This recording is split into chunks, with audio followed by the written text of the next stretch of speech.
nyuma yo kwitwara neza agatsinda ibitego bitatu muri bine batsinze ikipe ya Manchester City kuri uyu wa kabiri tariki ya 5 Ugushyingo 2024 mu irushanwa rya UEFA Champions League.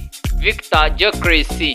Ibinyamakuru bitandukanye ku mugabane w'i Burayi byatangaje ko uyu mukinyi ari kwifuzwa n'ikipe ya Manchester United nyuma yuko n'uwari umutoza we Ruben Amorim nawe agiye kwerekeza mu ikipe ya Manchester United.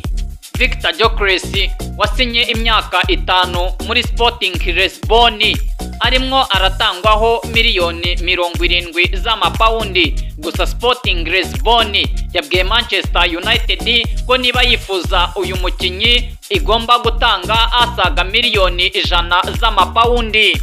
Victor Gyökeres mu mikino 17 amaje gutsinda ibitego 23 atanga n'imipira 4 yavuyemwo ibitego mu mikino 3 iheruka. Victor Gyökeres akaba afitemwo ibitego 9. Victor Gyökeres amaze umwaka umwe muri Sporting Lisbon, dore ko yagiye muri Sporting Lisbon avuye muri Coventry City mu cyiciro cya kabiri mu Bwongereza, aho yatanzweho miliyoni 20 z'amapaundi asinyishwa imyaka 5 muri Sporting Lisbon.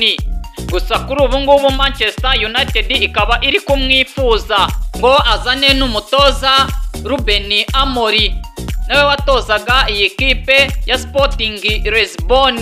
Victor Gyökeres ni rutahizamu nimero 9. United irifuza kongera ingufu mu busatirizi, dore ko ifitemo Rasmus Højlund udahagaze neza mu busatirizi, dore ko nta bitego byinshi Rasmus Højlund yari yatsindira Manchester United.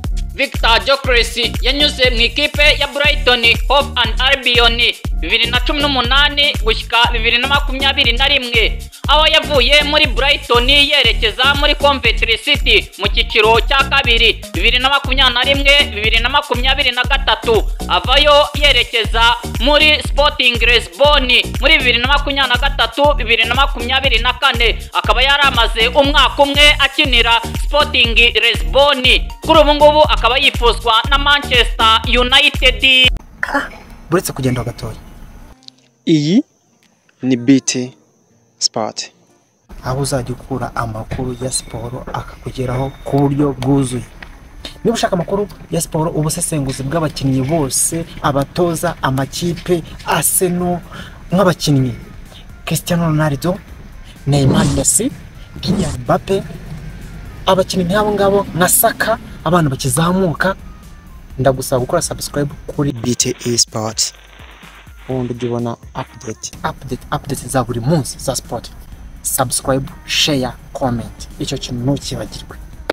Tubane kuri channel BT Sport, tujye tuguha show za buri munsi. Hasta la vista.